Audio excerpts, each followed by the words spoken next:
Non seulement l'Australie suit attentivement ce vote historique, mais elle a envoyé des responsables électoraux pour assister dans le processus de vote. En fait, quelques bureaux de vote ont été créés dans ce pays pour que les résidents puissent voter. Le scrutin ordinaire a pris fin il y a quelques jours et les urnes ont été collectées pour commencer le dépouillement. Plus de 200 000 électeurs étaient inscrits sur les listes et dans certaines régions, des communautés entières accompagnaient les urnes lors de leur transport vers la ville principale de Bougainville. Le référendum sur la question de l'indépendance vis-à-vis de la Papouasie-Nouvelle-Guinée est un élément clé de l'accord de paix de 2001 qui a marqué la fin d'une guerre civile brutale, longue d'une décennie. Cette guerre a coûté la vie à environ 20 000 habitants de cette vaste région riche en minerais.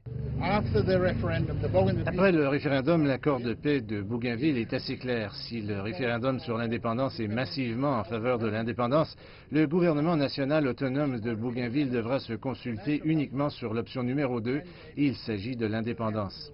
Il est important de noter que le scrutin n'est pas contraignant et bien que la plupart des analystes pensent qu'il sera massivement en faveur de l'indépendance, il doit être ratifié par le gouvernement de Papouasie-Nouvelle-Guinée.